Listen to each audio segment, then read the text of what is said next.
Naghahanda na ngayon si Ruru Madrid para sa bagong project niya na entry sa Metro Manila Film Festival. At si Barbie Forteza naman nag-blow out sa mga katrabaho sa Pulang Araw para sa kanyang birthday at success ng kanilang show. Saksi si Aubrey Carampel. Sama-samang nag-celebrate ang buong team ng Pulang Araw para sa 27th birthday ni Barbie Forteza. Thanksgiving treat din ito ni Barbie para sa magagandang feedback sa kanilang serye. Nakakawala po ng pagod at hirap at talagang buong team po talaga ng Pulang Araw. Lahat po ito ay talagang team effort at paghihirap po talaga ng bawat isa sa amin. Kaya maraming salamat po.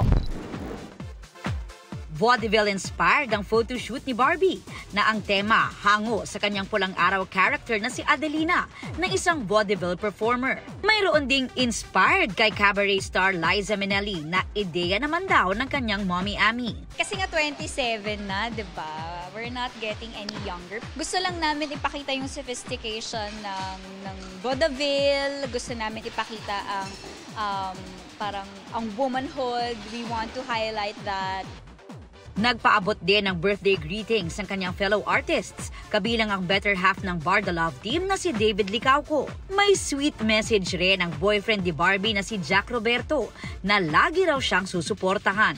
Hiling niya para kay Barbie ay more happiness at maabot lahat ang kanyang pangarap. Pagkatapos ng success ng katatapos pa lang na Black Rider, naghahanda naman ngayon si Ruru Madrid para sa shoot ng Metro Manila Film Fest entry na Green Bones sa ilalim ng GMA Pictures at GMA Public Affairs. Challenging daw para kay Ruru ang project, lalo't mahuhusay din ang kanyang makakatrabaho tulad ni na Dennis Trillo at Sofia Pablo. Pati na ang ilang nasa likod ng MMFF Best Picture last year na Firefly. Nung binasa ko yung script, medyo challenging siya. That's why kailangan ko po talaga mag-prepare. Nasabihan naman ako na parang, I guess next month, baka magsimula na po mag-shoot. Sumalang naman sa Fast Talk with Boy Abunda ang GMA Integrated News anchors na sina Pia Arcangel at Connie Sison. Natanong sila kung naisipan ba nilang pumasok sa showbiz.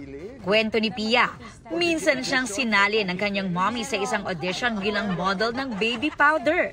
Pero hindi pinalad. Nung naalala ko yung sabi ko, ayoko na nga mag-audition ng kahit ano. Pero hindi, wala rin kasi hindi ko kaya yung iiyak or yung gano'n yung on-cam. Parang hindi tayo magaling umarte, maarte lang po kami. Wala yung Si Connie naman, 5 years old daw nang unang mapasabak sa pelikula. Hindi ako kasali sa script, kaya lang nandun ako, nakita nila, naglalaro-laro ako sa gilid. Sabi ng director, kunin mo na yan, kunin mo na yan. Ako naman, di parang wala akong kamuhang-muhang. Di sabi nila, mag-smile lang ako, ganon. Smile lang ako, ganon. Para sa GMA Integrated News, ako si Aubrey Carampel, ang inyong saksi. Mga kapuso, sama-sama tayong maging saksi. Mag-subscribe sa GMA Integrated News sa YouTube at para sa mga kapuso abroad, samahan niyo kami sa GMA Pinoy TV at sa www.gmanews.tv.